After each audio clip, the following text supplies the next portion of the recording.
All right, guys, we are here with another 5 Point Friday installment. Today, we are talking about Arch Manning, Big 12 news. Going to dive deep into that and just see, hey, it's media days. We had that. Who's going to win the Big 12? That's kind of the question. Then we got a special question for, my guy Ty Hayes and my guys, Jance down there. Texas or Texas A&M? Who's going to make more noise this season? And I'm glad we have SEC friends in here to kind of shed some light on a team that is near and dear to their hearts. So definitely want to say that. Miami recruiting. I mean, are they recruiting at an all-time high, or what's going on with that? And then realignment news. There's definitely some things some updates that we want to provide you guys. And again, this is 5 Point Fridays, which is just kind of to rehash all the craziness that's happened in college football this past week. So today, got my guys on here. We'll start with you, PG. Go ahead, introduce yourself, plug yourself, and then we'll just go down the line. Yeah, for those of you who don't know me, I'm Preston, host of the PG show, talk about all things college football. Got a lot of great things going on. But yeah, that's about it. You can find me on Twitter, Instagram, and YouTube at the PG show. All right, y'all, what's up? I'm Ty Hayes with Around the Table Sports. You can come to my YouTube channel. I'm probably uploading a video that day. I have little to no life outside of college football, and it's a little bit of a problem, but it's a problem that everybody here kind of enables me to have. So it's a great situation, but I'd love to have you part of the community. Yeah. Well, first of all, shout out to Chris for letting me on. My name is Jan Sports. You can find me on my YouTube channel, Jan Sports, Twitter, Jan716, Instagram, Jan Sports as well. Also, can check me out on the Buffalo Fan Base YouTube channel or whatever podcast you have, whether it's Twitter, on Facebook. Glad to be part of that community. And yeah, man, got a lot of special things cooking out. We going to Bill's training camp, talk with the players and stuff like that there. So yeah, man, for the most part, everything's looking well. But man, yeah, Chris, thank you for allowing me to be on your show. No, I appreciate you guys for coming on with me, man, for sure. Everybody, you got to follow us. You got to come and check us out. One of the reasons why I wanted to do this show before we just dive into it was simply because it's cool to rehash everything after it happens, because we talk about it on Monday, and then on Fridays we get a chance just to come back and say, damn, okay, now here are the updated facts, right? But anyways, guys, let's go ahead and jump right into it. And I will start with PG. Okay, Arch Manning. We got the Twitter spaces going crazy right now with Arch-Anon. We got everybody basically coming out and saying he's not a 5-star. And if you take the name away, he may be a high 3-star, maybe a 2-star. So I'll start with you, PG. I mean, what are your thoughts about Arch Manning? Oh, You're muted, hey, brother. yeah, your mic is muted, bro. Your mic is muted. Oh, there I you had go. a cough earlier and I had to mute. So I said it's hard because as an OU fan, with Lincoln Riley here, we had Malachi Nelson, and Malachi Nelson, I still to this day believe is the best quarterback in this class. I think he's a better dual threat quarterback. Maybe it's a little bit of bias that since we weren't recruiting him, and then when Jeff Lebby and the team came over here, we offered him, but honestly, we were too late to the game. But I mean, from everything that I'm hearing, I mean, I don't think he is a 5-star. I mean, I don't even think his size is what he has going for him. I mean, he's 6'4", but I mean, he's not too tall. I mean, Peyton was 6'5", but I mean, I don't know. Like, I just don't think he's going to be able to, gunsling that ball down the field. I don't think he's got, the size to play in the NFL. I might be wrong, but I just don't think he's the best. I mean, from tape and film, I think you can make an argument for any of the top 5 quarterbacks over him. So, Ty, what are you thinking? So I'm going to go on a little bit of a rant because this one actually got to me a little bit because I've told you, Chris, my biggest pet peeve is bad arguments, right? And I'm not going to say the person who started all of this, but their base argument was bad and flawed. And within their own statement, they completely tore apart their own case because they went from saying Art should be quarterback number 4 in this class to then in the same statement saying he should have no offers to saying he should be a 0-star to a 3-star. So whenever somebody goes about making that many claims and they're all over the place, there's probably a level of, I don't know. I don't know what I want to call it, but like that in and of itself, like that was already a red flag to me. I was like, all right, you have no clear line of where you're going with this. He's the number 5 quarterback. He's a 3-star. He's a 4-star. He's a 0. What are you trying to say?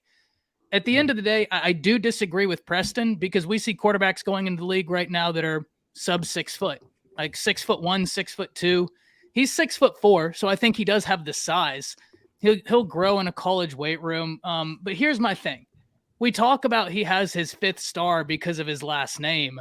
We also need to remember that Arch lit the nation up his freshman and sophomore year. Everybody anywhere was talking about Arch Manning. People were making videos highlighting the throws. I get he didn't compete at the Elite 11. Look, in a perfect world, I would have loved for him to have been at the Elite 11. I think everybody would have. But at the same time, he did go to Clemson's camp and really impressed Dabo Swinney and them there. He had throws going viral and plays at that Clemson camp go viral. And what's more, he's already set to play in the Army Bowl here coming up this year, which is going to feature Nicholas Iamaleava, Malachi Nelson. I mean, your top players in the nation. So he's obviously not scared of competition, because if he was really worried about competition, I think he'd rather play at the Elite 11, which is just T-shirts and shorts, as opposed to live action football where a 5-star defensive end is trying to make a name by sacking Arch Manning. So look, do I think that he's the number 1 quarterback in the class? That's not my point. My contention isn't, because I do agree, Preston, like you said, Malachi Nelson. I told you I have Nicholas Iamaleava. I love that kid's game. I think that's the number 1 quarterback in the class. I think there's a super strong argument for Malachi Nelson. I just think when Jeff Lebby, Nick Saban, Dabo, Kirby, those guys aren't worried about nepotism, right? These are great football minds. They're not just after Arch because of the last name. He obviously can play football, or else these guys wouldn't have offered. So that's kind of where I sit. I think that a lot of the attention that goes to Arch's way, we could say that his last name is the reason he has the rating he does, but his last name's also the reason we're all sitting here talking about him and all the negative attention is brought upon him. Jance, what about you? What do you think about Arch Manning? Well, can you hear me? Am I good? Yeah, you're good. You're good. Okay. Well, Ty's not gonna mention the name, and maybe I'm not gonna say it. I mean, I think we all kind of seen the tweet and the stuff that was going on kind of over there. But this has kind of been an argument that's been going on for a while about whether, if not, Arch Manning is going to be, if he's the real deal or not. I mean, to sit up here and say that, Arch Manning is, he would be a 3-star even, or I've heard somewhere say, well, he's a 2-star recruit because, of the Manning name. I think is absolutely ridiculous, because it's not like Arch Manning isn't going to, it's not like he's not going to any camps competing. Like, he's going to a lot of these camps, whether if it's private, whether if it's going to the team's camps such as Alabama, Clemson. The fact of the matter is that, from what we've been hearing from a lot of these national, these quote unquote national recruiting experts, they have been the ones that have kind of hyped them up. They have been the ones that have, quote unquote evaluated him. And it's not just them, but of course we all know the universities evaluate quarterbacks as well. But they have been the ones that have kind of told us the information about his skill set. So it's kind of funny how some of these other quote unquote national, recruiters that have been in the recruiting service for such a long time are now the ones that are, coming out of the woodworks and saying that he's not that type of person, that he's a 2-star and 3-star, but yet just, not that long ago, a couple months ago, you said that he was the guy. So, it's just, I'm gonna be honest. I think some of it is for clout, because all of a sudden when you take a look at this guy who made that tweet, who talked about him, all of a sudden now he's getting, he's now talking about how he's got a lot of opportunities. He has a lot of opportunities. People are sliding in his DMs, and they're pretty much wanting to interview him and getting on the show. And it's unfortunately, we're just in this business. Unfortunately, it's the business and the ugly side of college football. But I think, in my opinion, from what we've heard from not only these national recruiters, but from these college coaches, Arch Manning is the real deal. Now, again, you can make the argument that he's, maybe he's not the perfect prospect. Maybe he doesn't deserve that 1,000 rating, because this is a really great recruiting class. I mean, you're talking about guys, you make an argument that 7 of these quarterbacks can be 5-star recruits. So, again, we can definitely be in the argument for that, but to sit up here and say that he should be a 2 or 3-star recruit because he's playing at Newman and because because he's not competing at the Elite 11, Odell. it's ridiculous. Didn't Odell come from Newman?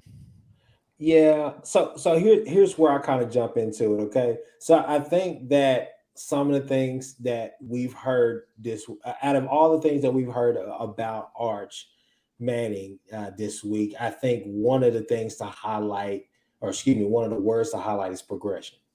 Okay. So I think that's kind of where some people, I would say, like more of the adept football minds, not the ones who are just kind of focused on just the stats, but just kind of seeing the production and the progression. Is there a steady progression or is there a slight decline? Get what I'm saying? Because a handful of quarterbacks you could say are way better than him. I think that this was, I mean, everything that he's doing, let's just be honest, from grandpa to both uncles and his dad, this has all been strategic. They're trying to basically, you know, keep him out of the limelight and out of all the rest of that stuff so he can just focus on what's important, which is football, which is going through the motions, having another healthy year and being able to make it to Texas healthy and be able to compete for that job day one. You get what I'm saying? Because the verdict is still out on Quinn Ewers. Now, as an OU fan, okay, I think that is perfectly fine to kind of knock Texas. Texas fans want to say, oh, well, if he was coming to OU or if he's going to anybody else, you guys would be excited. But we're not knocking Texas. Yeah, we're knocking a 17-year-old kid. Yeah, we're knocking a 17-year-old kid. But I think that some people are just knocking Texas because we go down a long list of here, oh, well, yeah, you guys had Vince Young and Colt McCoy, but you were also really excited about Shane Buechele. You were also really excited about Tyrone Swoops. You were also really excited about David Ash. You were also really excited about Chris Sims, and that was kind of lackluster. You get what I'm saying? So you just kind of look at their court. I mean, I saw a comment today where a guy was basically saying that Quinn Ewers and even Arch Manning are better than any quarterback that OU has had in the past decade. And I was just like, come on, man. I mean, are you're just mad right now? You're just mad. But I definitely think that I saw, shout out to my guy, Steven, Fanatic Perspective. Shout out to him. I saw his video today that he dropped. And I thought he had fair points. I thought he had valid points. However, I thought it was funny that he was trying to compare this to like the number one recruit in high school basketball right now for the 23 class is DeJuan Wagner Jr. Okay. And he was saying, well, his grandpa was played in the league and his dad played in the league. Yeah, but it wasn't like they were Hall of Famers or this and that. But on the same token, just to say, this kid has competed at high levels against everybody. Yeah, I mean, plus he's playing AAU basketball. He's playing in EBYL leagues and all the rest of it. He's playing against top talent. We haven't seen Arch do that. So I think the problem here for the Mannings is just a simple, or Arch Manning and general. We haven't seen it, but the coaches have seen it. They've seen it at the camps, the Clemson camps. I've seen the Clemson tapes. I've seen different things like that. Here's my thing. The last time that I saw Arch play, that I really sat down and watched Arch play, I remember I was kind of channel surfing and he was playing on ESPN. It was against Berkeley Prep. Yeah, it was his sophomore year. Is that game or another game? But either way, no, it was junior. Yeah, I think. Well, I watched his sophomore year. So I remember in that game, he had already thrown for I think probably a little over 200 something yards, had 2 touchdowns. Nothing really major, but I mean, he showed you the tools and that everything was there. But late in the game, he just made really bad reads. And so I attributed to the fact, I mean, he's a young quarterback. He's a sophomore, in high school. He's not like he's a senior or, upperclassman or whatever, but he's a sophomore. He took some chances. And I mean, he ended the game, I think, with they were blowing the team out, but he ended the game with only 2 touchdowns, but 3 picks, something like that. I had to go back. So the whole thing is this right here, is that I don't necessarily say he's a wild card. I don't necessarily say that he's not a 5-star. But what I would just say is that, like Texas as a whole, all this talking that everybody is doing on that side, talking season is almost over. And he's only going to have so much time. I think one thing that we definitely need to point out is the fact that Texas is kind of setting themselves up for failure. Because who's to say that Quinn Ewers doesn't go out here and look like the guy that they really want gone, which is who? Hudson Card, right? They don't like Hudson Card that much. They say, oh, yeah, he's okay, and this and that, hopefully he can get better. But they thought Hudson Card was going to be that guy last year. And unfortunately, he didn't really have the best year, right? So basically, my point with that, and I'll give it to the floor. Basically, my point with that is that Texas is kind of setting themselves up for failure, because what happens if Quinn Ewers has a bad season and then here comes the arch hype? You know, what are you going to do? Sark can't go through 3 seasons of, yeah, we're going to play both quarterbacks. We're not going to have a starter until this, or we're just going to go flip-flop, flip-flop, flip-flop. Barring an injury, you can't go in there and do what you did last year with Casey Thompson and Hudson Card. That's just my thoughts. Yeah, so, I mean, I want to backtrack a little bit on some of the things. You know, Arch is good. I mean, I'm a little weary of his interceptions. I think there may be a little high. I just don't think he's as elite as Malachi Nelson. But I do think Texas fans are hurting Arch, and I think the reason why is I think they're just expecting him to come in there and be a Vince Young like talent. And I think the problem that I have with perfect scores right now on the composite rankings, when I think of perfect rankings, I think of the guys that I grew up watching in Vince Young and Adrian Peterson and those guys, not Quinn Ewers, who we haven't seen play a snap of football, or even Arch Manning. I don't see those guys being what what Vince Young was. I just don't see it. And so I think there's a lot of hype buildup on the Manning name for that, one, for the composite score, but two, for his 5th star. I mean, I just don't think he's better than a lot of these top 5 guys. I think he's maybe a 4-star quarterback at best. No, but that's just my opinion. That's just my opinion. I guess here's my question, because like you bring up Vince Young, but so I had someone comment this on my channel. They said they didn't feel like Arch was a 5-star number 1 because he didn't do what Vince Young did. And my thing to that is I think Vince is more of the exception rather than the rule, right? Yeah. Like, because he's not 24/7 Sports has him as a 98, right? So like instead of a perfect rating. So it's going to be interesting to see where he finishes. But I bring that up to say, like, I think we get so caught up with Vince Young because Vince had unbelievable physical tools, such as his mobile ability.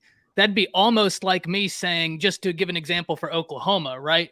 And it's going to be an extreme example, but the logic follows over. I love Jack Arnold. I've said he's a 5-star quarterback since the day he committed. I think he has as advanced of an intermediate to short passing game in this cycle as there is. And I think because of that, he's going to come in and he could be a guy day 1 to make a difference for OU. Like, I'm that high on him. But it'd be like saying that he's not going to be successful because he didn't do what Kyler Murray did and never lost a high school football game. They're both 5 stars. So why did one lose?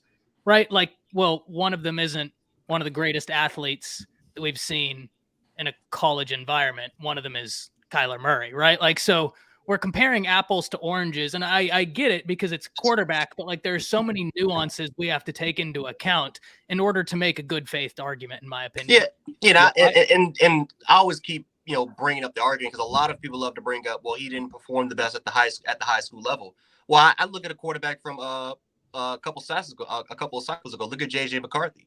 Look at JJ McCarthy's senior at IMG Academy, where he threw for 1,200 yards. He had 12 touchdowns to only 8 interceptions. And when you look at, and a lot of his games weren't televised, he did not look the best. Matter of fact, again, some people say, well, he played against better competition. But when you take a look at that 2020 schedule, really the only top competition they played that year was Duncanville. Besides that, IMG pretty much played against teams that were below their level. And JJ McCarthy didn't perform to that next. He didn't perform. He didn't perform well at all. The best game he had was 300 yards, but he threw for a touchdown and 3 interceptions. So we've seen high school quarterbacks. Again, I went to shout out to St. Francis. I played against Chad Kelly, where Chad Kelly was where he was a 5-star, and then they kind of bumped him down a little bit to a high 4-star status. But even Chad Kelly's senior season was not the best. But yet he was one of the most hyped quarterbacks of all. He was one of the most hyped quarterbacks of all time. And some people could say, well, he's the nephew of Jim Kelly. But it was also, if people forget, Chad Kelly dominated a lot of the camp atmospheres that he was in. Every single camp revenue that he was in, he was able to dominate. So we got to take a lot, into consideration. Like when you take a look at Arch Manning, you got to look at his football acumen. You got to take a look at the fact that he's been dominating camps since the age of 13, that he was able to go to camps like Clemson, Alabama, and able to perform well at a high level. And from what we've heard from a lot of these top tier high school recruits that have said really nice things about Arch Manning, and that's this is the best quarterback that I think I've ever received a pass from. We got to take a lot of those things into consideration. Now, again, we can make the argument whether or not he's the best quarterback. Because, like I said, I think Nicholas is better. I think Dante Moore, who, by the way, Dante Moore didn't play in a high classification at all in Detroit. So, but for the most part, we got to take a lot of things into consideration.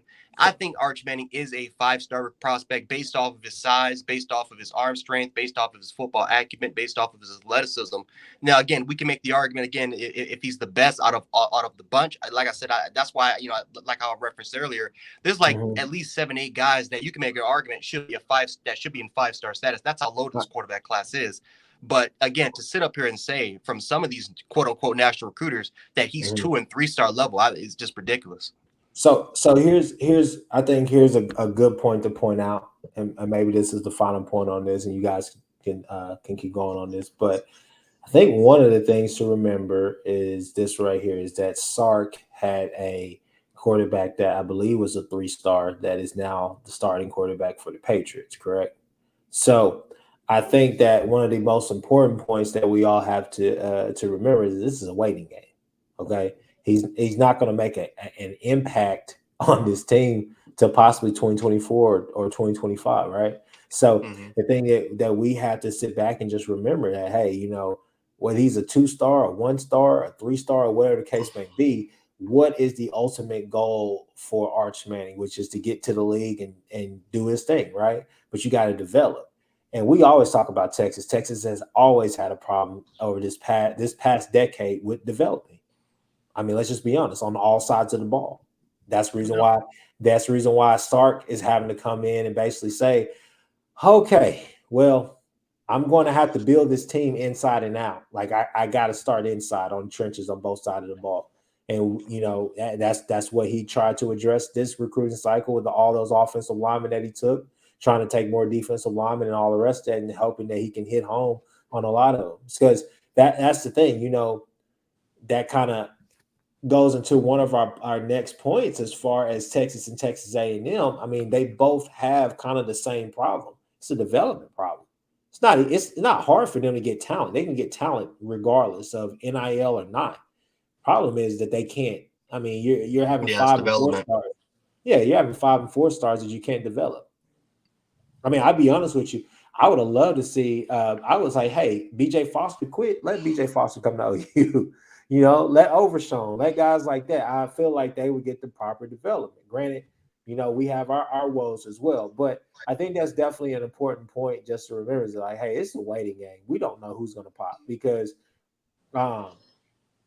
I have questions about Arch Manning, but I have questions about the Nico kid too. I haven't really seen any game film on him. I mean, send me a game film if you can, but I've only seen him in 7-on-7s in his pajamas. So I mean, like, I have questions about him too, So Nico's upside is what's crazy, right? Like that's why he's my number one. If you're talking about the mix of upside plus right now, look, I think anybody in the nation would be hard to argue with Preston about Malachi Nelson, right? If we're talking right now, I mean, the kid is there. And Preston, to your point, I do completely agree. If you watch Vince Young and then you watch Arch Manning, and we're telling who's the one, and if we had to pick who's going to be the perfect rating, it's no competition.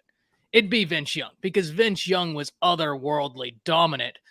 I just think there were other factors like his otherworldly athleticism that really helped him where Arch might not have that. He's a pocket passer. Yeah. The other thing that I think with Arch is he better than some of these quarterbacks that have just recently came out and gone to the league? Like, is he better than Justin Fields? Is he better than Trevor Lawrence? Like, that's the thing. I don't think he's better than Trevor Lawrence, and Trevor Lawrence didn't even get a perfect score. And no, my God, Trevor Lawrence is fair. really good. Yeah, no. Hey, look, I completely agree with you. That's why I made that video. And the whole point of my video is, look, I'm not saying he's the number one quarterback in the nation. I'm not saying he should have a perfect rating because Preston, There's an argument for Malachi Nelson. There's an argument for Dante Moore. There's an argument for, I mean, whoever you want. This class is that good. I just think that what we can agree on is the kid can play football. And look, I'm going to say before you move on that the guy who had this take, it was rooted in a good place, right? It wasn't for attention. This is his honest take. I just think that, like, even he said in some of the comments when someone pointed out, like, hey, well, why did all these people offer him? He replied and was like, yeah, that's a good point. I didn't think of. So I just think it was one of those things he's probably asked in the moment. And then Twitter is what Twitter is, right? And like you say one thing, next thing you know, you're was that coming from Mike? Is that you talking about? But that's the thing about it, is that just like literally a month prior, he called him one of the best quarterbacks in the country. See, I didn't see that. I didn't. Yeah, he he literally made an entire report about Arch Manning. He said this is one of the best quarterbacks he's ever seen. It's a month of one thing. He also said that Clemson had a good QB room last year, but look. Hey, I'd have been wrong on that one too, because I was wanting DJ to be good. It's all subjective until it becomes objective. So it's all mental until we actually see. But moving on to the next point, guys, we got just, hey, Big 12 Media Days happened this week. We heard some funny comments. We heard some funny things. We saw a lot of stuff. I think two of the more interesting points that were pointed out that I kind of, some of my big takeaways from it was, one, I watched, I think one of the main interviews that I really paid attention to was Dave Aranda's. And I mean, he's a guy that honestly, he's soft-spoken, but you're blown away with the passion that he's able to, basically exude just right then and there. I think one of the cool things that he talked about was just the fact he was honest. He was brutally honest in his own way about Gary Bohannon transferring and why they chose Shapen to be, the new quarterback. And I thought that was an interesting point. An interesting takeaway from that was just the fact that, man, they must have saw something that they believe is going to help. I think that he's going to be slow out the gates, but I think that eventually they'll be able to open it up on some people and he'll be able to make those plays. Wide receivers, question mark. They still have a bunch of question marks on their team, but like I always say about Baylor's either going, especially under Dave Aranda, I think this is true. They're either going to be consistently good or consistently bad. They're not going to be great, but they're going to be either consistently good or consistently bad. I mean, it's really A or B.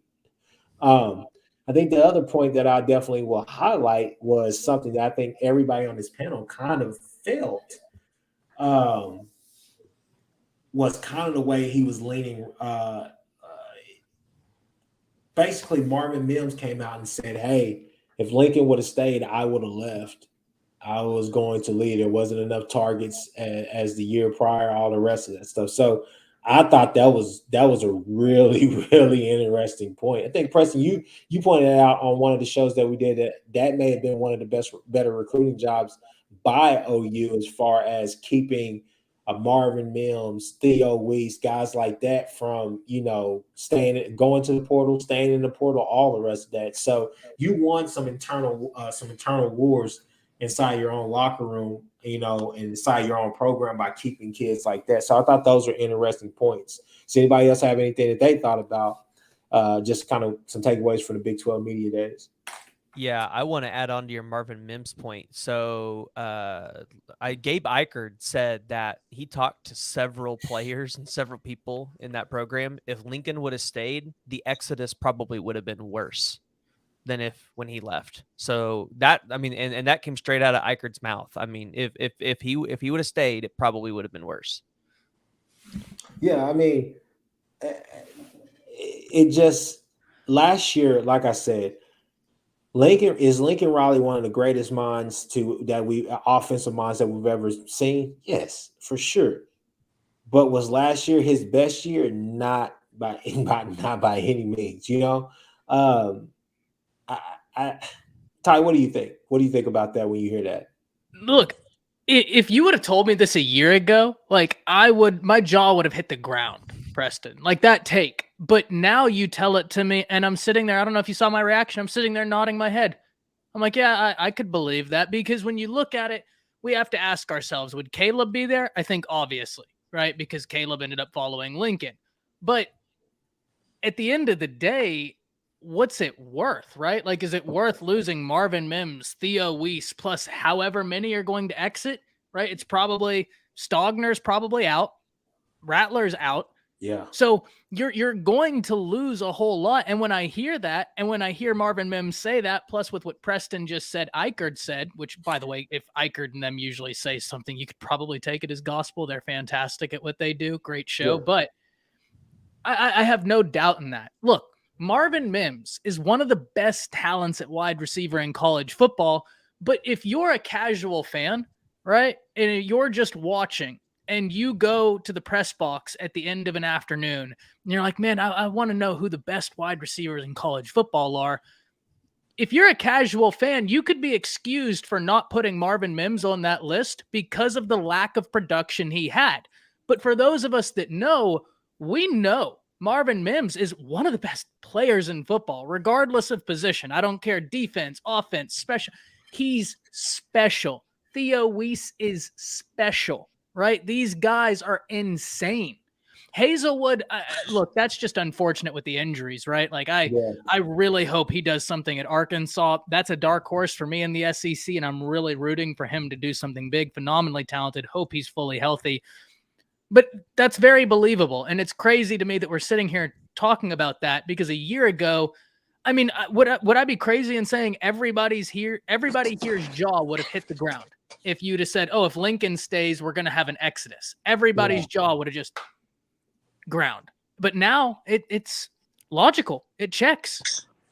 Well, and that's something that I think anybody that is thinking about going to USC, they have to be careful about, right? They need to look at what happened to OU, because it's great to stockpile your talent, and this is what Texas fans need to understand.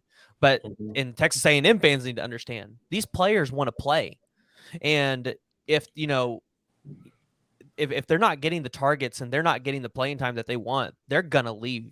And I think that's the thing is, I think Lincoln, instead of saying, okay, you are our two wide receivers, you're going to be our go-to guys, he kept trying to sub people out and, give everybody equal targets. And it's like, that's not how it works.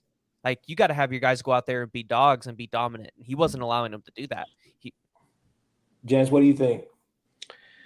Yeah, it's like regarding to that whole Lincoln Riley situation, man, it is just, man, it was just literally a complete and utter mess. And oh boy, like I keep trying to tell you guys about this before, man, but Oklahoma, I think you guys are in phenomenal hands because, like, and Preston, you made, I'm just like, wow. It's like the fact that if Lincoln Riley would have stayed, that the chemistry, that everything would have probably just, it would have been worse for you guys. And you can just imagine the year after, if Lincoln Riley decides to go, or maybe if he stays, I mean, it's like once you lose a locker room, it is extremely hard to try to get that relationship and build it back up. So honestly, I mean, the more and more I keep hearing from a lot of you Oklahoma fans, I'm like, dude, you guys literally are in a great situation right now, regardless of what this record is going to be for 2022. It's the future that matters. It's how this team's going to look like with Venables in the next 5 to 10 years.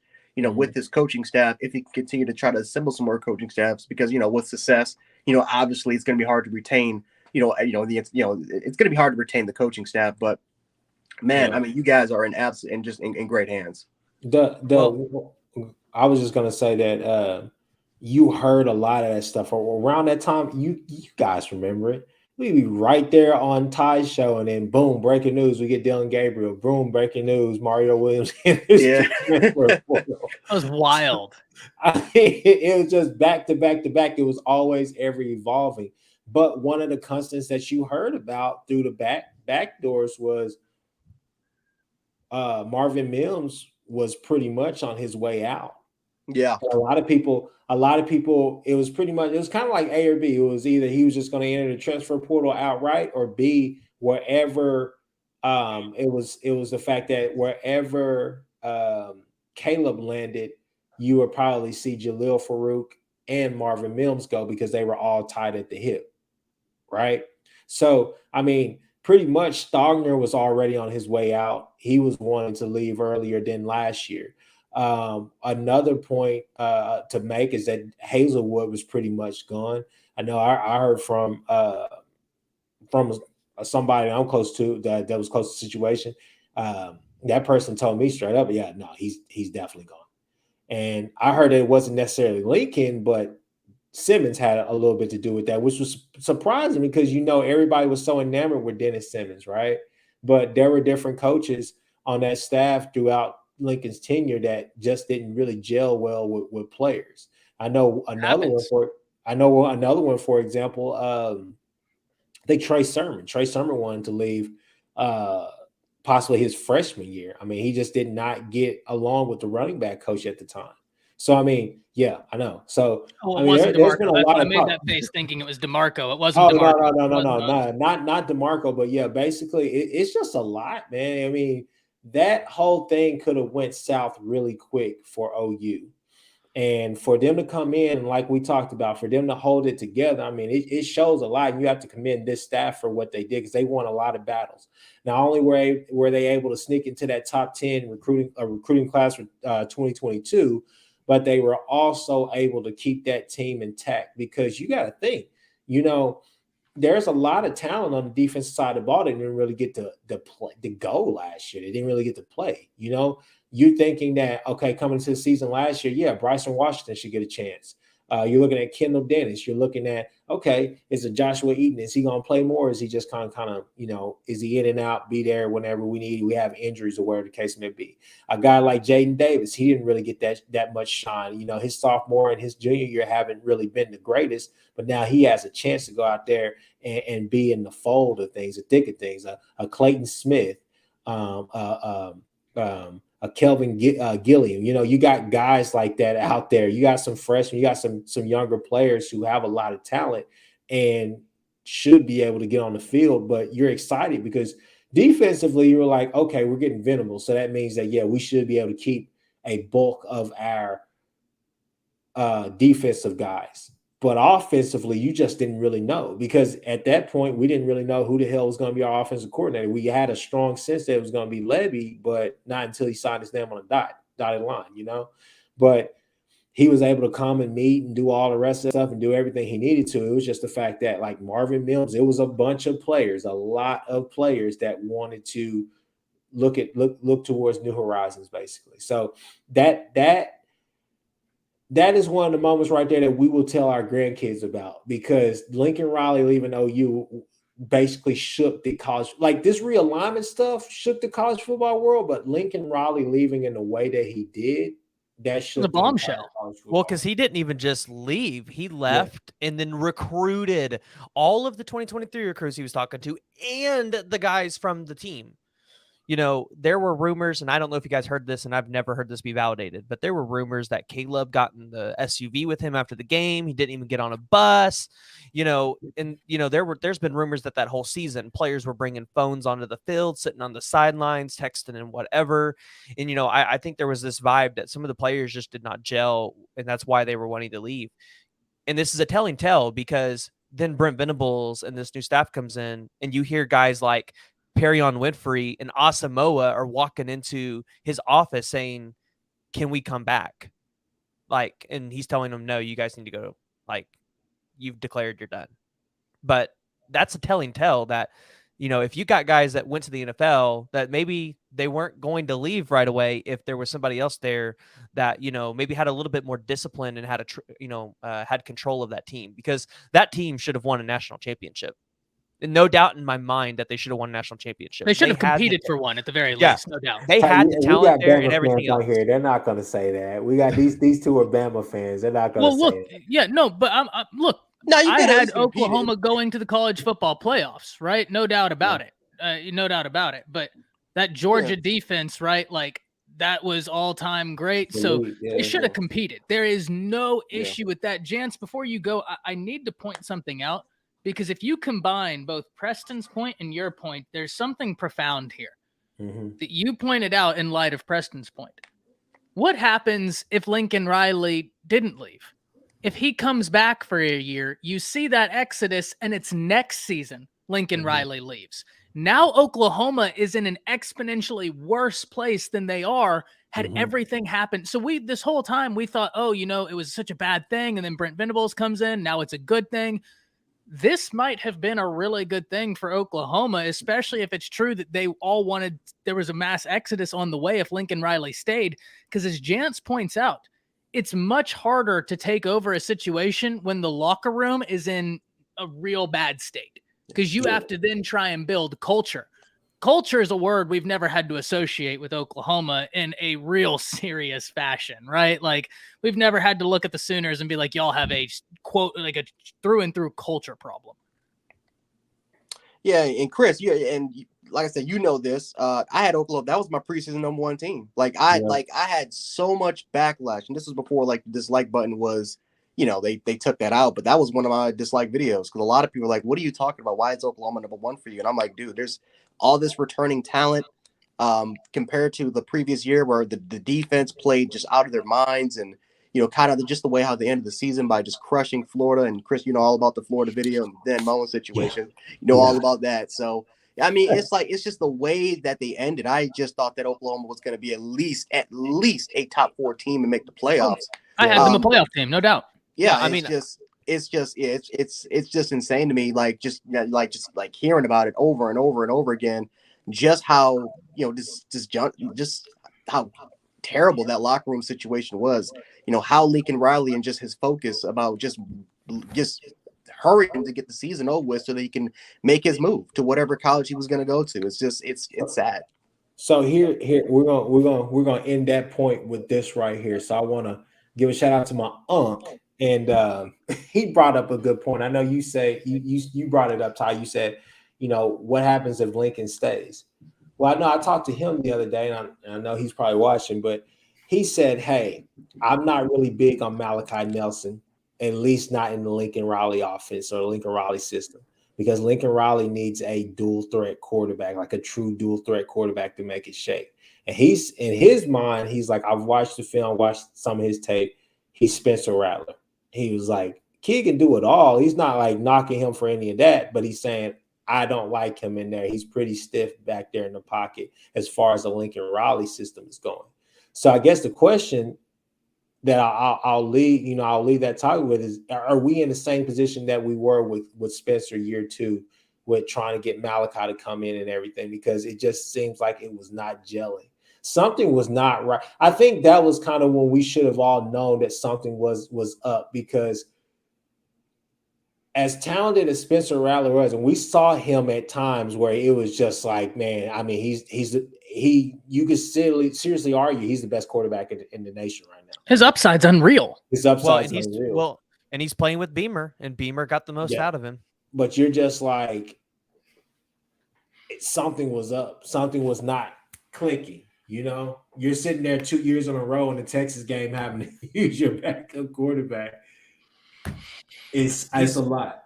But speaking of that team right there, let's go on to our next point. We got boom or bust right now. We are talking about Texas and Texas A&M. Okay, Jance, I'm gonna let you go first. All right.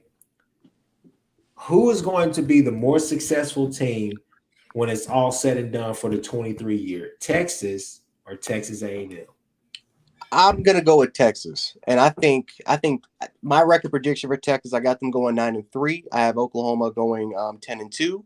I got Oklahoma, of course. I got Oklahoma beating Texas. I've been switching on and off because a lot of Texas fans are trying to switch me over to that side. But I got Oklahoma going 10-2 with that. A&M, I got them going 7-5, and there's points where I literally got them going 6-6.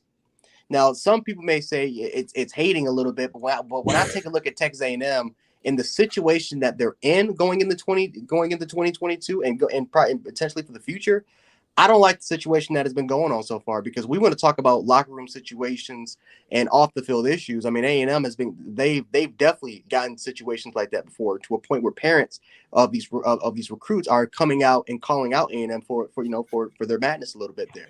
I also take a look at, for the season for 2022. You can't tell me you're going to lose 90% of your sack. No, I'm sorry, 90 to 95% of your sack production, and you're going to replace that all with freshmen. Like, you lose 5 out of the 6 guys from your defensive line. You lose them all to the NFL and to the NFL.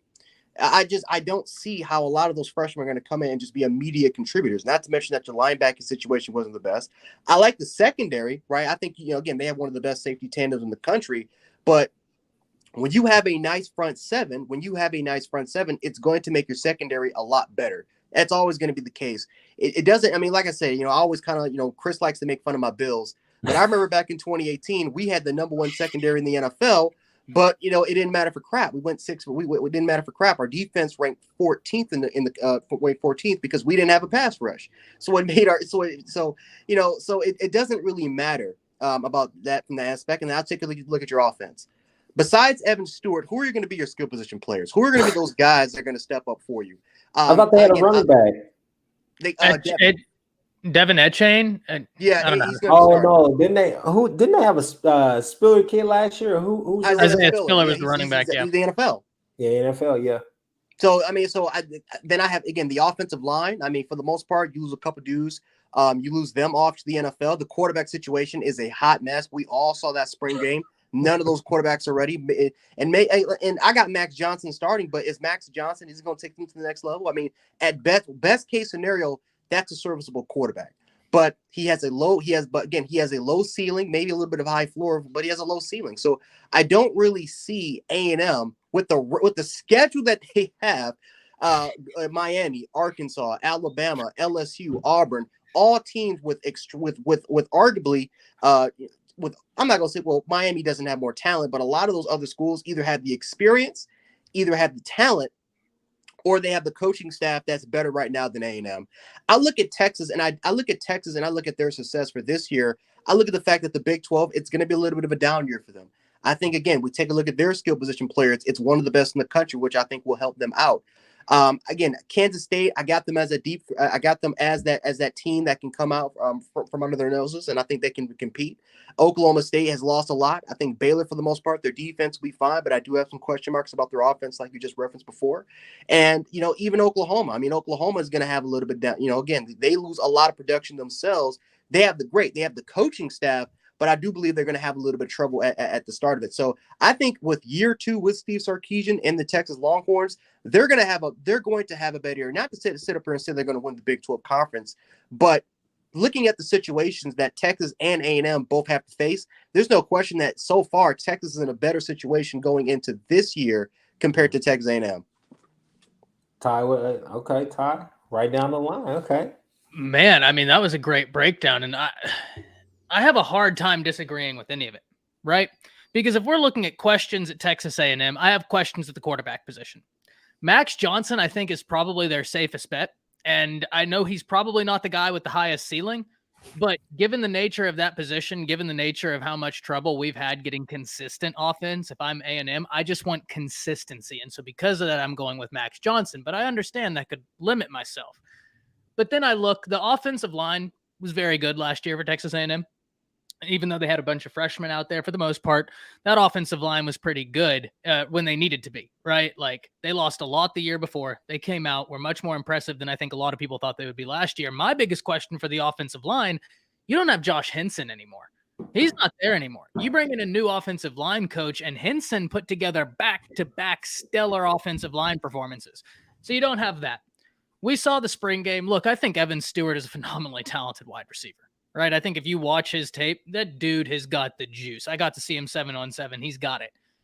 I just don't think that the offense is going to be fluid enough to be able to maximize his potential. Now, I hope all the best for Evan Stewart because he's very good.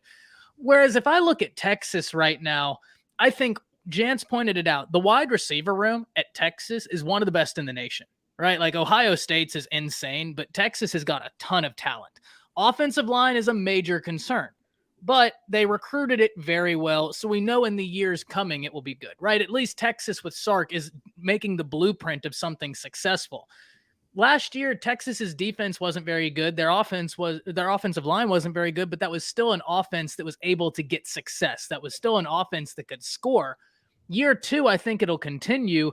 I mean, I don't know how y'all feel, but I think Quinn's ceiling is higher than any quarterback on Texas A&M. And I actually, watching the spring games, I'd feel more comfortable with Quinn running my offense than any of the quarterbacks at Texas A&M right now, not named Max Johnson. But then again, we're going back into that conversation of the floor is nice with Max Johnson. It's just, is the ceiling where you want it to be? That's not for me to answer. But I think that Texas is the answer as far as to who could have a better season.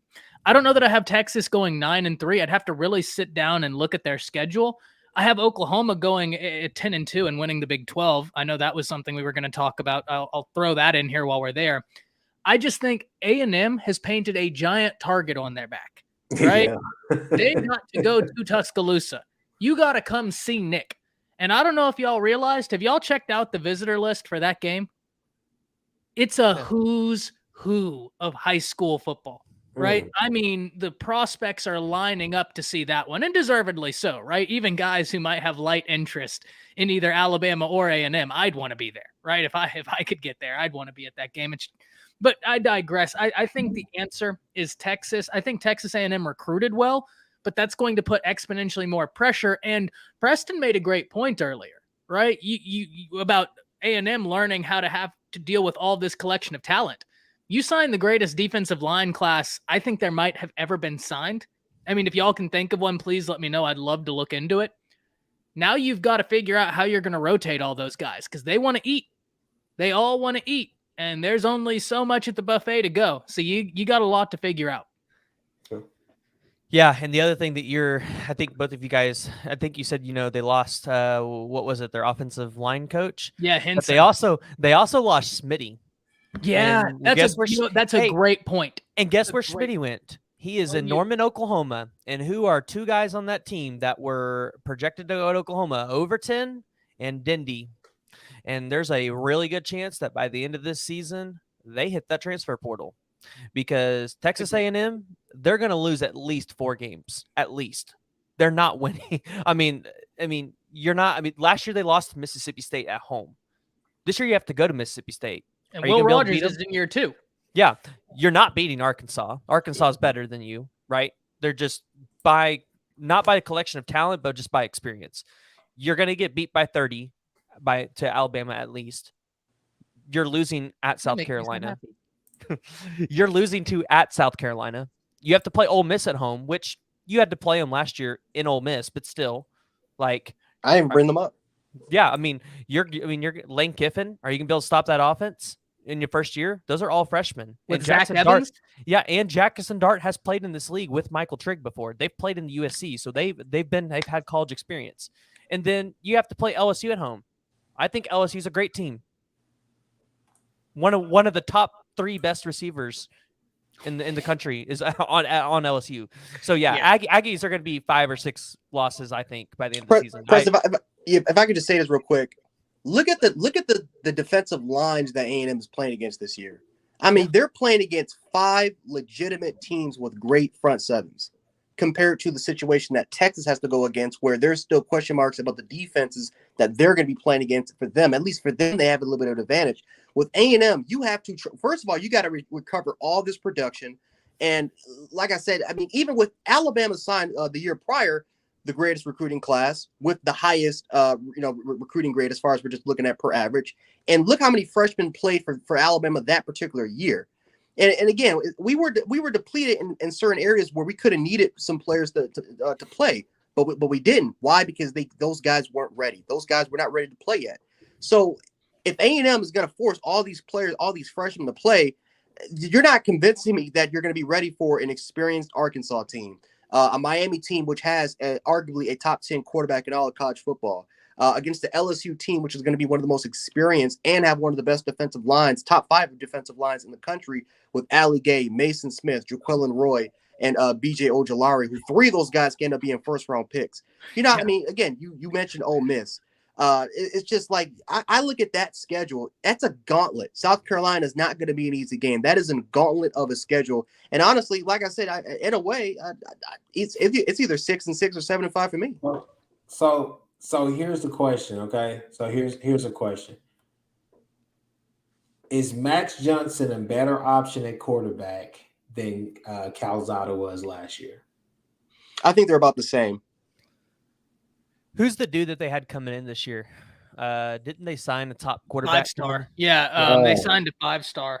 Connor Connor Weigman. Weigman. Yeah. Weigman, yeah. High ceiling. I have no doubt that the kid is incredibly talented. He just didn't look ready. He's a freshman. Yeah, he didn't look ready in the spring game. He's a freshman. Yeah, I mean, but spring game to August, there's quite a bit of time there for him to get ready. Yeah, no doubt. Yeah, that's fine. But to the question though, and Ty, I'll let you answer, is Max Johnson a better option than Calzada? This is tough for me, man. Max Johnson has more experience, and this is y'all are gonna be surprised. I mean, he was a freshman last year, wasn't he? No, he was a sophomore. He was a sophomore. Okay. Remember, he played in 2020, then he played in 21. Yeah, and Calzada was a freshman last year, right? He was a redshirt freshman. Redshirt. Okay. Yeah. So I might be wrong on the experience. I thought Max Johnson had a little bit in that. But here's what I will say. It's tough for me to say that because I watched Calzada light us up. I mean, that dude was perfect through the first half. I think he had one incompletion. So that's the common denominator game right there because they both played pretty damn well against Alabama. It's just the fact that Max Johnson, for whatever reason, towards the end of the game, maybe he ran out of gas, but he could not connect. I mean, I'm just gonna be real. LSU had every chance to win that game. Absolutely. I mean, you're not wrong. He just couldn't hit the side of a barnyard. And receivers were getting open. It's not like they weren't getting open. I mean, they were getting open. He could not hit them. But the reason why I asked that question is because I'm saying if Max Johnson is not a better option than Calzada, then we already know what their season is going to look like because we saw it last year, right? That's a good point. I think one thing for sure that we need to looking at their schedule, I'm just gonna be honest with you. Outside of Sam Houston State and UMass, all these other games are going to be barn burners, man. This is going to be tough. This is going to be no holds barred because let's be honest. Let's be real. Appalachian State, that second game of the season, they're not going to lay over for you. If you go out there and beat them, you're going to have to beat them. You're not going to just lay over for you. It's not going to be Appalachian State. Appalachian State was Coastal Carolina before Coastal Carolina was who they are now. I mean, let's just be real. Pre-Chanticleers. Yeah, after they beat Michigan, they were the ones who were. Everybody was like, this team, this and that, blah blah blah. So App State is going to be a good test for them, and we all know Jimbo teams tend to struggle out the gates. Let's just be real, okay? But Miami at home, then you get A&M, then you got to go to Mississippi State, and then you got to go to Bama the next week. I mean, that's a 1, 2, 3, 4. That's a damn good 5-game stretch, and to go 3 straight road games. Yeah, then have to go to South Carolina, and if I'm not mistaken, you come home against Ole Miss, and I mean, let's just be real. That's a gauntlet. That's a tough schedule. That's a tough schedule right there. I mean, you throw Bama in the mix. You got a South Carolina team that could be up and down, but you got to go there. You got Arkansas, who you struggle with, and Arkansas is not going to be a home game. That's probably going to be at Jerry's World, you would think, right? Is it going to be? It'll be a neutral site. Yeah, it'll be neutral site. It's got the asterisk next to it. Exactly. Jerry's World, then. No doubt, Jerry's World. After you get done with Ole Miss, you got to come home against Florida. You got to go to Auburn. Okay, well, they may get Auburn, but you're in your year with LSU. I mean, that's tough. I'm not even too sure if I'll give him the Auburn game, man, because you got to do a Derek Hall, and I forgot the other guy, but that's the top 5 defensive line in the country. My brother. No, they'll beat Auburn because Auburn's discombobulated right now. My brother, Jance, I love you, and I hate Auburn. Have you looked at what's going on over there, man? I know. They're trying to get rid of their head coach. I also saw what they did to us. I also saw what they did to us, man. You're playing over there in Voodoo Island? I'll say this to end that point right there. Look, I think we all agree that Texas should have the better year. Texas should be able on paper. They have they have just a better wide receiver and they have better skill position right now. Outside of Evan Stewart, I can't name one wide receiver on Texas A&M.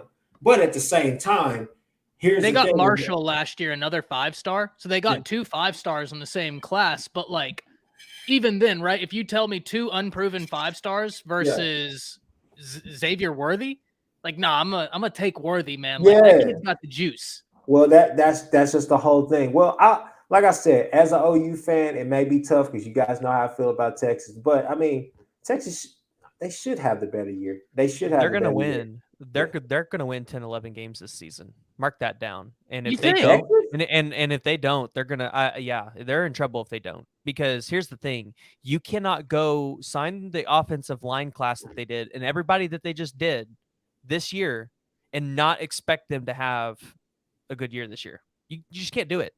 We're gonna have I to think handle this in the DMs, man. I can't believe you just said Texas is gonna win. Texas, I think we're 1 or 2 years removed from that. But I hear where you're going. Listen, I just look at their schedule. They should beat everybody on this schedule except for Alabama and OU. OU's a toss-up game. They're not beating Alabama. Alabama is the for sure only loss. OU is a toss-up game. All the other games they should win, and they should win them healthily. Vegas had them favored in every game except for the Bama game. I think the Oklahoma's like by 1 point, or they might have lowered the last time I checked. They're always favored over every game besides that. And that's just a rivalry game, right? Anything can happen in that game. Texas Tech will be a close game. TCU will be a good game. Iowa State is definitely going to give them problems. They're going to have problems up there in O State. And the fact of the matter is, looking at the schedule, we all know there's 2 more teams. Baylor at the end of the season, that is a terrible game to get towards the end of the season. And then also on top of that, you have to go to K-State. I mean, hell, you have to go to Kansas. They haven't beat Kansas in 1,000 days. So all I'm saying is we'll take care of that later. Let's move on to our next point. Let's keep it moving. Miami. Fool. So Miami. What's up with Miami's recruiting? Because I mean, I thought OU was doing something, but those boys down there, Cristobal got it going now, right? Y'all are doing something, but they are doing something wild, man. Yeah. Like they're it's crazy. And the crazy thing is Preston, what'd you say?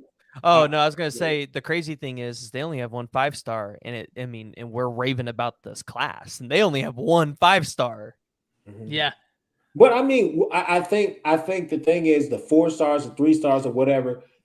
Although he fell short of national championship glory, here's the thing with Cristobal. Cristobal can recruit.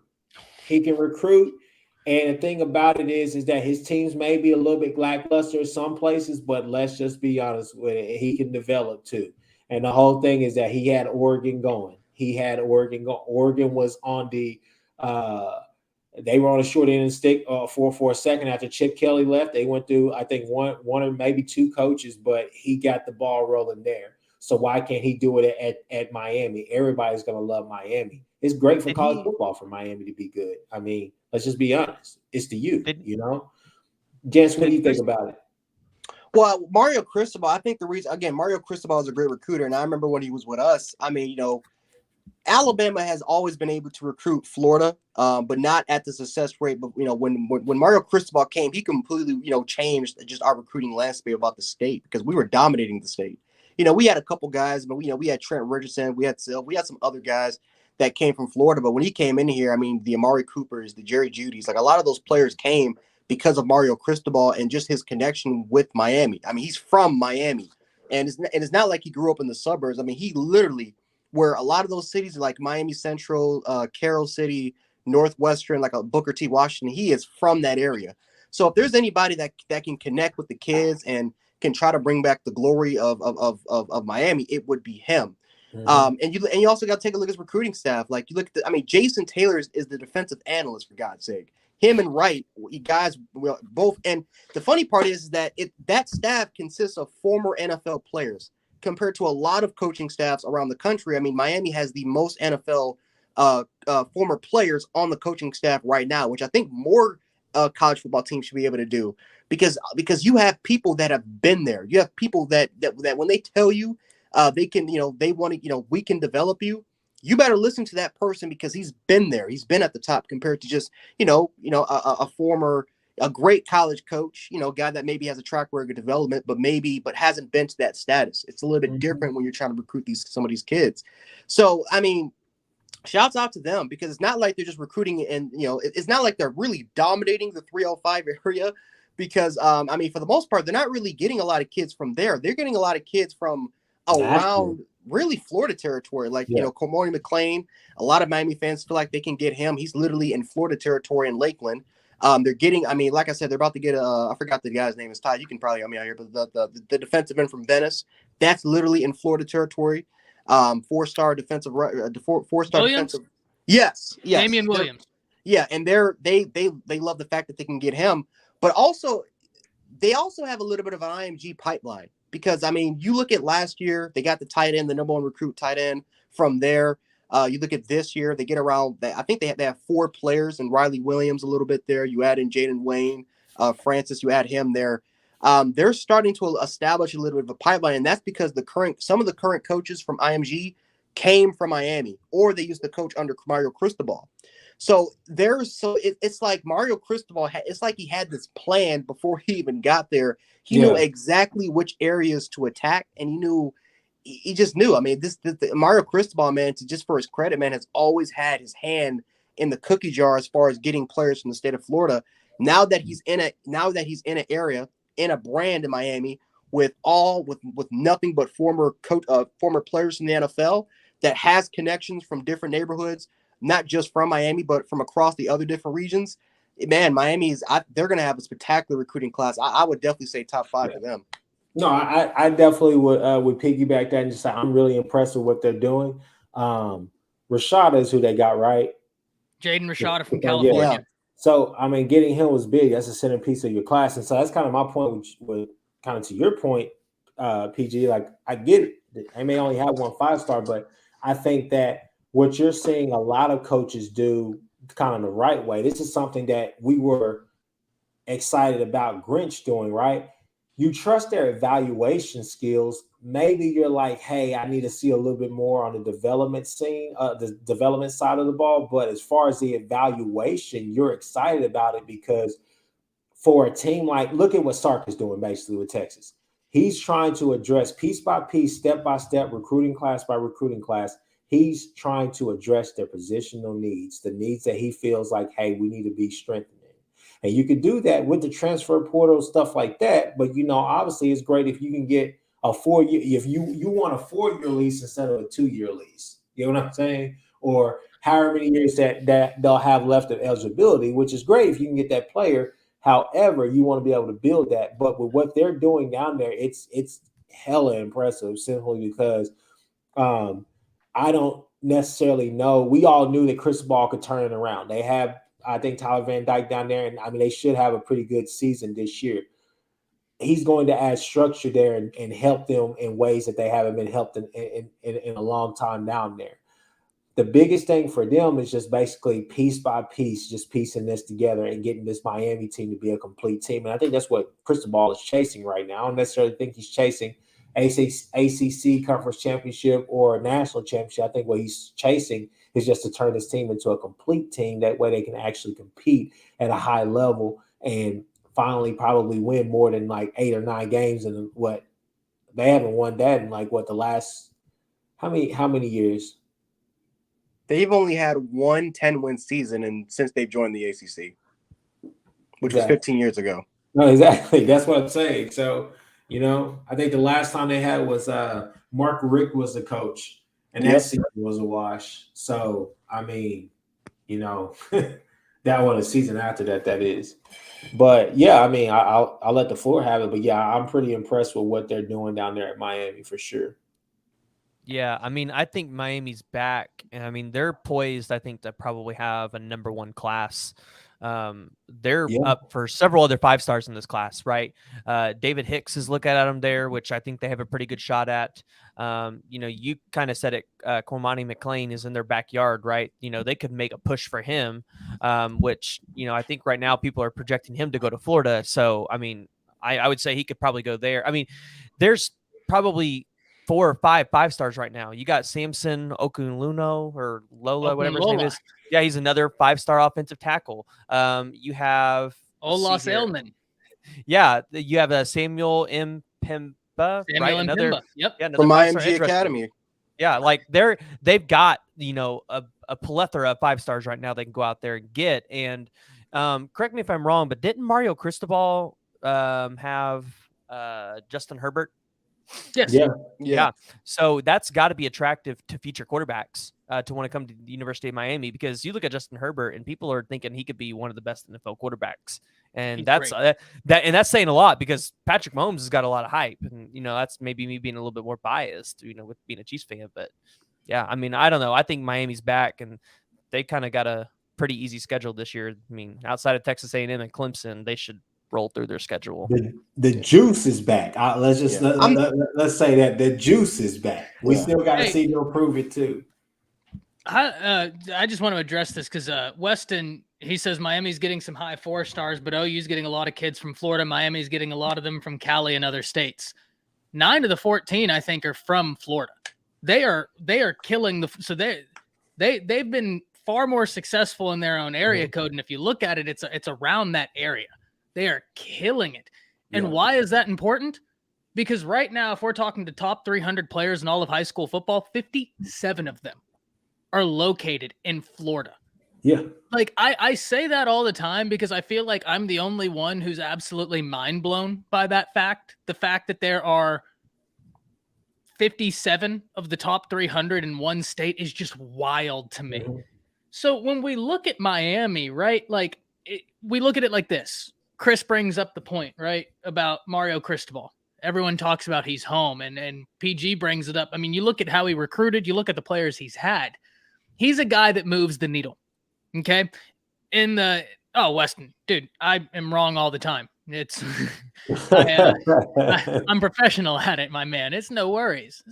So when we look at this, Mario Cristobal is a guy that moves the needle. Jaden Rashad is a guy that moves the needle. Francis Mauanoa is a guy that moves. They are stacking guys that move the needle. And then we need to look at this, right? The offensive coordinator from Miami. That's Josh Gaddis, right? He was just at Michigan, but he was with Alabama during the Jerry Jeudy, Devontae Smith, Henry Ruggs years, right? Like he was there. Their co-defensive coordinator is Charlie Strong. Okay, so they got a former head coach as a co-defensive coordinator, linebackers coach, who is the Florida kids love him. Yes, yeah, right. And they just got Raul Aguirre out of Georgia. I don't know if y'all have seen his film. Oh my gosh, man! After this, y'all are gonna have to. That kid he's so talented. He's a great addition. Their cornerback coach is DeMarcus Van Dyke. To Preston's point, you look. They could get back in the race for a Kermani McLean, right? Like Florida has got Corey Raymond, who's, I mean, I don't even need to speak on Corey Raymond. We know who Corey Raymond is. The guy's got a laundry list of 5 stars that he develops like that guy's the best. Yeah. Travaris Robinson with Alabama is another guy that, like, we might not know his name as well as a Corey Raymond, but I mean, he might be a top 5. And as far as cornerback coach in the nation, Travaris Robinson, the guys he's developed, his recruiting ability. But DeMarcus Van Dyke is right there, man. Like that guy, remember that name because he's going to make waves. I think Preston said it best, man. Like this feels like Miami coming back. And I get it. Results need to be shown. But what do we know? We know the ACC is ripe for the taking right now. I would argue the ACC is more ripe for the taking now than it has been over the past 5 years. Clemson lost Brent Venables. They lost Todd Bates. I know Chavez wasn't an on-field coach, but given what he's doing at Oklahoma right now, we can tell that he was doing something palpably positive at Clemson, right? They lost Ted Roof. They lost Tony Elliott. Clemson has lost a whole lot. They still have Dabo, and because of that, they still deserve our respect. Dabo's been winning. Until that changes, until I really see them fall, I'm going to give Dabo all the respect he's deserved.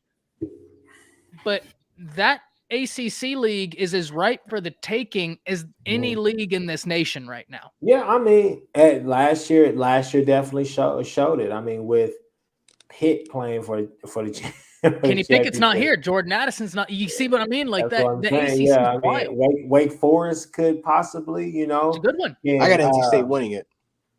That's quick. I got NC State winning the ACC this year. That's interesting. Mute him. NC State. Oh wow. Mute him. Wow. No, Just no, kidding. I'm actually, just kidding. I'm just actually, that's kidding. not a bad take. No, I know. that's- I'm just giving him a Wow. hard time. We got But seriously, No. though, on a real note, Miami's recruiting is going to be ridiculous Oh, next year in the 2024 class. I mean, I just want everybody to realize this. Florida State, I don't know what's going on with them, collapsing. Florida is going to be down for at least 2 years. I mean, I don't think they have the recruiting momentum that they should have being Florida. And I mean, who else? Who else in the Florida is going to compete with Miami? I mean, I don't know, man. Don't Like I sleep said, on if they get go ahead, point go ahead. taken. Yeah. Don't sleep on UCF, but point taken. They got a long ways to go before they can get to Miami. Yeah, but I I mean, think like- they're trending. Yeah, in 2024 right now, for all of the top 25 Florida guys, when I go through the 247 Sports and I look at who's offered them, and like right now the top 5 where they think they can go, Miami's in every single one of them. Every single one of them. Yeah, and maybe Florida, because they started to gain a little bit of momentum. But I would just say this: if they lose Kamari McLean, that's yeah. Well, you know, I can't stress you enough how important Lakeland High School is to Florida. Like that has been one school where you simply say we cannot lose players from this particular area. That is Florida. That is Swampville Junior right there. If they lose Kamari McLean to Miami, that's ridiculous. But the one thing I can say about Miami, one thing that they have to do, very similar to Lakeland, they got to lock down their own city in Miami, because there's 10 plus schools in there that have produced the most NFL talent compared to any other area across the country. Miami Central, Carroll City, Northwestern, Booker T. So many of those high schools in those inner cities produce some of the most high quality talent we've ever seen, including some of those counties such as Chamadate, Madonna with Hollywood. That's where Hollywood Brown got his name from over there. So, it's Miami. They've got to lock down that particular area. Those are areas that Alabama loves to go in there and tries to get a lot of those kids, right? The Edgewater. I mean, we can go on and on from 7A and 6A.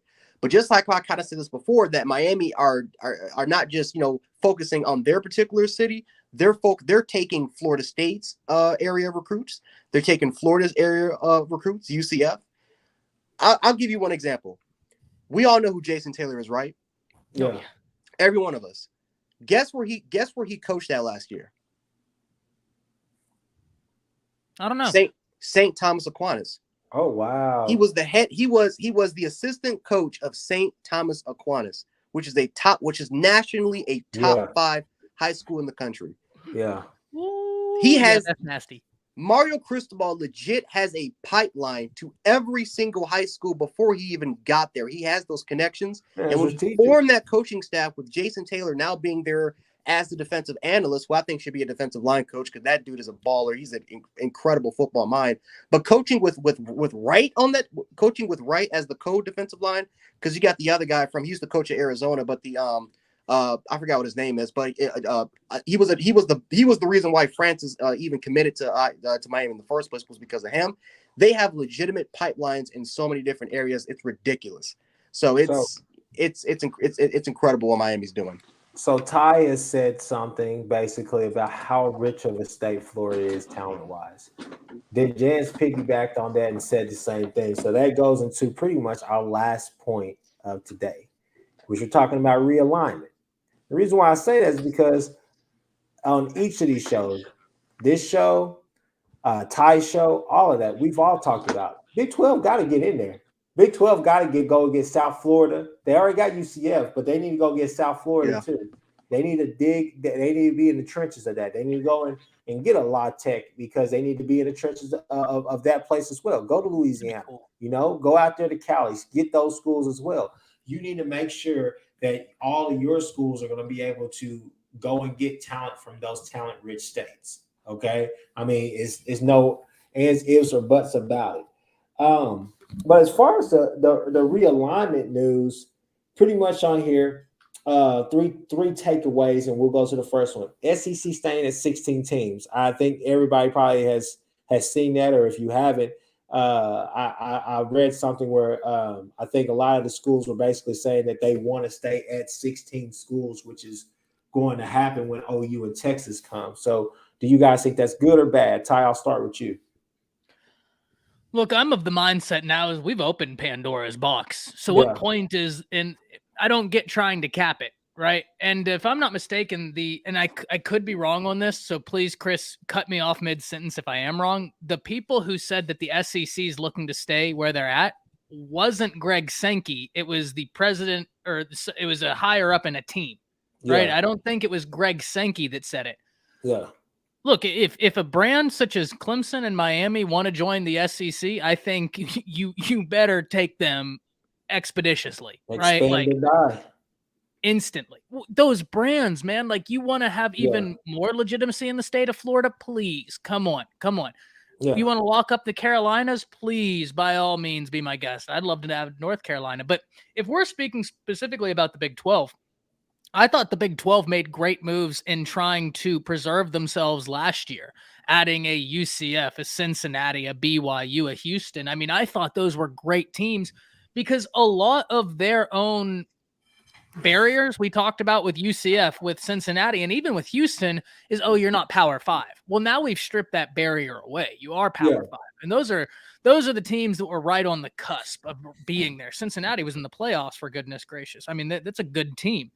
If they can add in Utah, that's the move. If the Big 12 can do that move where they get Utah, the Arizona schools, what was it? Utah, the Arizona schools, and Colorado was Washington, the other. Yeah, the hell they want Oregon and Washington too. You got to throw them in there. If they get Oregon, if you get Oregon, you laugh all the way to the bank. Are you serious? Like Oregon pulls numbers, right? You got to look at media market, right? And not only are you getting the Oregon media market, that's people love the brand Oregon for the uniforms. So look, I hear a lot of people, and I completely get the arguments that says, oh, this is bad. I understand that, but Pandora's box has already been opened, right? There's no capping until it's done. So we might as well get this done in one fell swoop as opposed to dragging this out, because all of this is a distraction, right? And until we get this sorted out, we'll never have any more talks about playoffs expanding. That's just the way that. PG, what do you think? I think the Big 12 is going to go after 4 more schools because I think they're going to try to hit that magic 16 number. I think the Pac-12 thing is interesting, especially with the Pac-12 kind of announcing they're going to try to stay together now, because it feels like a lot of these Pac-12 teams have one foot out the door now, especially with USC and UCLA going out. I still think the Big 10 eventually snags up Oregon and Washington. I think that, it's just going to be a matter of time with the talks with Notre Dame and trying to come up with, hey, how can you keep your exclusive NBC thing but still come be a part of the Big 10? I think the Big 12 is interesting because, their commissioner came out in Big 12 Media Days, their new one, and he literally talked about expanding the playoffs, and he dropped names like Clemson and Miami and said their media right deal doesn't matter. If we want them, we'll take them. And I think that's interesting because what would that, because think about it, they're renegotiating their contract. What does that look like for teams like that? That's that Rock Nation stuff talking, man. That's that Rock Nation talk. But I mean, the thing is though, they could get a lot more money now because they're renegotiating that contract. But if you're Clemson, but here's the problem with that. Clemson and North Carolina, Florida State, Miami, all those teams, they already know they can go over there and make 60, 80, $100 million. You could probably make double that if you go to the SEC. The SEC is going to be more favorable for them, especially because SEC teams are going to be pretty much in their backyard anyways. I mean, they're right down there, smack dab in the middle. Let's just be honest. They're in Florida. Clemson is basically South Carolina. I mean, you're right there. You already are in that region. So I think that their fans and everybody else will be more inclined to go there opposed to trying to go to the Big 10 or to the Big 12. But at the same time, there's some merit on that because, like I said, before we even came on here, we talked about how the Big 12 was flirting with the idea of possibly having an exclusive TV deal with CBS, which I think everybody would like to see them on CBS as well. But, we'll have to see, especially with these new matchups. But I think Ty said it best. If they can get a Utah, that's going to be game changing. If they can get Oregon, we always talk about Notre Dame being the chess piece. Oregon is the Big 12's chess piece. That's how not only do you do you claim Power 5 membership, but you say, no, I got a chokehold on it. Like we got Oregon, we got Utah, we got all those teams, we got Pac-12 teams. We're our own super conference. Jens, what do you think? I always keep saying this, man. It's just I'm not gonna believe it until I actually see it myself, because we've heard so many different things before in the past, and all of a sudden we all know the results of certain situations. So I got to see it to actually believe it. And if you're not going to tell me that if Miami and Florida State are knocking out the SEC door and they're saying, please, we're generally interested of joining the SEC, that they're just going to automatically turn them down because they're full. I think they are open to any, particularly to especially a Florida market of the amount of TV and media right deals that they kind of have over there, that they're just going to completely ignore them. No, I mean, if Clemson is knocking on your door, if North Carolina with their brand, if they're knocking on your door, you're going to be interested, and you're going to hear what they have to say, and better yet, you might even allow them to join your conference. Just like how Ty said it, Pandora's box has already happened. And I think a lot of these guys from around the country, whether from the Pac-12, whether from the Big 12, I think these are guys that they hear something like that and they think this is full of crap. And the Big 12, they will do whatever it takes for them to survive. The Pac-12, I think right now they're in survival mode. I mean, we're pretty much, I think we all can agree that they're toast right now, but they're still going to try everything in their power to try to get that conference back to relevancy. So I think that it's just full of crap for the most part. Again, just if a lot of these schools were just knocking on their door, they would definitely hear them out. And if not, welcome them in with open arms. It's just too much. It's just too much of a benefit for them to ignore. Yeah, but I guess my question is, and this one, and this has always rattled my head, at what point do the Big 10 and the SEC get too big and competitive, right? Because Nick Saban's still at Alabama, and I mean, I know we've heard about this contract, but I mean, is he? I mean, let's just say he's there for another 5 years. I mean, if you're Miami and Florida State, do you want to go be below mediocre in the SEC? If you go to the Big 12, like, you have a chance to run and rule that conference and be top dog. Mm-hmm. Like, no, I just think that, like, sometimes, like, I think it's like, it sounds great to have all these teams in one conference, but then it's like, wait, hold on. And that's why, I think OU fans are excited to go to the SEC, but it's like, all right, guys, we need to pump the brakes, because we're not going to be as good as we were in the Big 12. We're not going to be able to run the brakes off teams. And so that's my thing. I mean, Ty and Jens may disagree with me, but the SEC is kind of, they're on the verge of not being that, but they've been top heavy for the last few years. It's been Alabama and everybody else, but it's been top heavy. But now, now you're starting to see some teams pop up. You're waiting. It's been Alabama, Georgia, LSU. It's been like 3 teams, 4 teams. Yeah. For the better part, and then every other now and then, Auburn will be really good. You'll have Ole Miss pop up and be a pretty damn good team. Who was that first team you said? Auburn. Never heard of them. But one thing I will say, right? Like, I do agree to a degree about, like, I think that it's going to be an adjustment period, right? Yeah. With Oklahoma and Texas coming into the SEC, right? It's absolutely. And I know people have given the example of Missouri coming in and instantly just berating the SEC. But that was a different time where the SEC defense was a little bit, I wouldn't want to say antiquated, because it was still very good, but teams like A&M and Missouri forced the SEC as a whole to kind of change their defensive and offensive philosophies, because they're like, we don't want to have to deal with this, right? Lane Kiffin did a lot for Alabama in terms of changing the offense, but by extension, the defense had to change with it, right? It had to. So I think that right there makes it a bit harder to come in and instantly go. But the flip side of that is, I think that y'all's staff is much more conducive to success in the SEC with Brent Venables, Todd Bates. Like, that's an SEC staff. Here's the thing that I have to wonder, because I think that's a really interesting point, Preston, that I haven't really put much thought into, right? And I really should have, is like, at what point is it too much? And I think that the answer to that is probably, like, to us, I think the answer is much different than to, like, the Big 10 and the SEC. Because the way I look at this, it's not even about Big 10 SEC anymore. It's about Fox Sports and ESPN, right? And it's just like, I don't think their greed can be satiated. So I think they'd be perfectly fine to super conference college football out with two conferences, the Big 10 and the SEC, and just have them compete.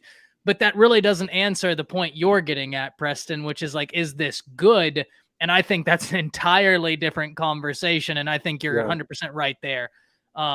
This is just an interesting situation, man. But I think there's a great point you make, right?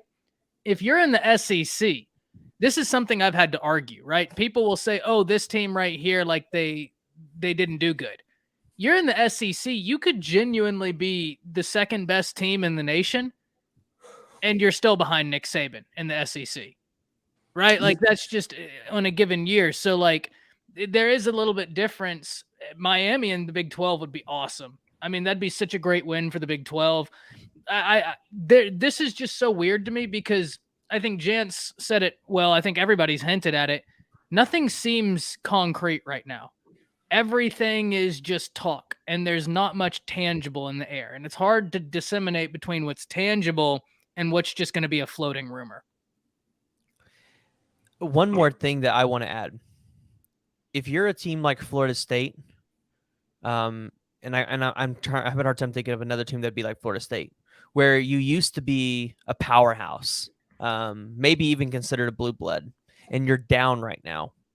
And there's maybe not a clear path in your conference for you to reclaim that status that you were originally. Isn't that kind of a pitch? Isn't that a pitch that the Big 12 can make? Go to Florida State and say, hey, to reclaim your status, come play in our conference where it's up in the air right now. Who's going to be that team? Especially with Texas and UConn. I've made that point so many times, but it's just the fact that money is going to drive the whole situation. Okay. Well, let me think. Well, let me tell you about this. So at OU, around, let's just say 85,000 seats. Mm-hmm. Our season tickets are $500, and that without ticket donations, season tickets are $550 a piece. Yeah. That's $46.75 million a year. If you can't pack your stadium, who cares what you're making in media rights? Because your media rights are having to make up for lost ticket sales. So wouldn't you rather have, $30 or $40 million in media rights and then $46 million over here in season ticket sales? Well, not necessarily, because that's the point of being in the conference, because everybody shares a piece of the pie. Because with OU, I mean, you got to think about it. Kansas is not, I mean, nobody's going to watch Kansas, but Kansas is still, because of OU, Texas, and an Iowa State or a Baylor that pops up or whatever, those schools are able to earn you like they're getting $30 million as a whole, and then you're able to take money from that. Now you go to an SEC or you go to another conference, and now if the TV deals are right, you're able to take even more of that because you're just basically eating off the surplus. So there's more to it than just saying, oh yeah, why don't you come up here and be a premier program, because it's not given that even if just because they leave the Pac-12 that Arizona is going to come to the Big 12 and have instant success. It's not given. The biggest thing is that these schools are all going to want to be able to have a bigger piece of the pie and be able to have all that money and to be able to, I mean, let's just be real. Who's going to watch the damn Vanderbilt game? Nobody. But we know Vanderbilt is happy to be in the heart of the SEC. Hey, well, yeah, there you go. Yeah, everybody wants to go because it's a destination spot. One of the things you got to also think about is that maybe people don't want to fill the seats because nobody wants to go to Utah. Nobody wants to go to Eugene. Nobody wants to go to everybody wants to go to Arizona, but nobody wants to go to, and everybody wants to go to Cal, but nobody wants to go to Washington State. It's 115 degrees in Arizona. Yeah. No, thank you. I'm just saying. I guess the point I'm trying to make is media rights. Mm-hmm. I don't feel like is everything that these schools need to look at when they're deciding what conference they need to be in, right? I think you have to look at it more than just the media rights deal. And also at the same time, how big can these media right deals actually get? Uh-huh. Like ESPN can only put so many teams on ESPN and ESPN2 and ABC in a certain college football Saturday. So you're going to have to expand your days now, Friday and Saturday, to be able to give all the teams, time on TV. That's the point of expanding your network and having the SEC network, the ESPN, ESPN2, ABC. You're having them broadcast on all those channels. I think that's a good point, but that's not the principle. I think the Have y'all principle. seen Emperor Palpatine sitting next to me over here? I'm a little scared. Jance over here's got this whole vibe like he's plotting on my life over here. Palpatine. Jance, because we've been going, we going a long time. Jance, you got the last point. Wrap it up, man. Wrap it up for us. Texas by 40. Oh my. You've been asking for this, though. I thought he was going to have a real point to add on to the conversation that PG and I were trying to have, and he wants to come in here and say Texas by 40. Texas by 40. He doubled down. A man of few words, but great principle. That's all I have to say, man. Horns up. Something dark side. Well, that's fine. That's fine. No, but I'll have the last point, okay? So I'll say this right here, all right? So PG, I think PG makes a great point. I would love to see, I think if you're Oregon, you're saying, hey, especially if you're Washington, you're saying, hey, go to the Big 12, man. It makes the most sense. You'll be able to compete. Outside of Ohio State, Oregon, who you've already battled, outside of Oklahoma State, outside of Utah, the Cincinnatis, whenever they're good or whatnot, you're going to be favored. You're going to be in the mix. Everybody's going to be talking about you. You have a chance to go do it. But I think that at the end of the day, the Big Ten and the SEC, what they're offering is just it's mind-blowing money right now. You know, and not to say the Big 12 can't get there, but it's mind-blowing money because they're going to have the brand. They're going to have the brand and the teams, like some of the top brands that like Ty has talked about for a while. But with that said, fellas, we've been going a long time, so I'm going to let everybody go ahead and plug themselves. But before that, just want to give everybody their flowers on here. Hey, thank you guys for coming on here. Guys, you got to check us out. Mondays, we're on the live stream with Ty. We go over all the news, and then obviously this show right here, we recap the news, right, of everything that's happened thus far. But, man, we're doing – hey, look, we do this like every Monday, okay? Every Monday, maybe sometimes during the week, whatever the case may be, we do this. I mean, Ty is giving us that platform. We got a lot of other friends, too, that you guys got to check out. Jonathan Lewis, even though they're Texas fans, my guy, Steven, Nick, Nino's Corner, Fanatic. Hey, check out Nino's. I don't have the link or anything, but Nino just launched a new message board on his website. Guys, I know it's probably a lot of Oklahoma fans, but genuinely, from a content creating standpoint, Nino is an unbelievable content creator. He's a very thoughtful person. Go show him some love because the amount of passion and work he puts in to making good content, it's there. It's awesome what he does. But with that being said, everybody go ahead and plug themselves again. So I got PG. Go. I'll start with you. Yeah, you guys can follow me on Twitter at the PG Show _, or you guys can follow me on YouTube. I'm trying to upload a lot of interesting interviews, just kind of give you guys an insight to some of these players before the college football season. Get to know them on a more personable level, not necessarily just a, hey, here's what they can do on the field. So go ahead and check that out. We just recently ran a poll on Twitter, and it looked like Jaron Kanak was the winner of that one. So I got to figure out how to get them all on there. So y'all either go hit him up in the mentions or whatever. Let's get him to notice us a little bit, but be waiting for that. All right, Ty. Yeah, so I run Around the Table Sports on YouTube. I need to get more active on Twitter because I just retweet things or I just sit there silently. And so like I need to get better about that. I'm the least social person you've ever met, which is kind of ironic that I do YouTube. But you can catch me at Around the Table Sports. I upload pretty much daily. You'll find me there. Yeah, man, you guys can catch me, Gen Sports, YouTube channel over there. Twitter, Jan716, Instagram, Jan Sports as well. Also, you can catch me Tuesdays. Of course, Buffalo fan base. We talk pretty much everything about sports, college, NFL talk, especially training camp drama. That we're gonna recap some of the Bills training camp stuff and what's going on over there. I'll be up in Rochester pretty soon next week. So, but yeah, man, definitely check out the live streams, especially on Monday with Ty. All of us, for the most part, we'll have a great time. Chris, of course, with Horns Down, man. Appreciate you, man, for definitely having me on, man, and definitely, man, horns up all the way. And yeah, that's all I gotta say. So why'd you do that? He's gonna make an Auburn joke now. So last but not least, guys, you can find me at Chris with a K. It's on the screen. The Horns Down Pod at the Horns Down Pod on Twitter. My guy Seth Oliveris, follow him at Seth Oliveris.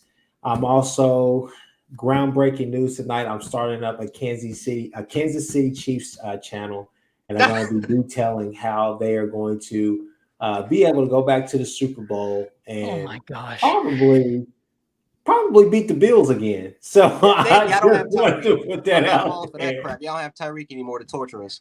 That's over with. That's fine. We're not a one-man band up there in Kansas City.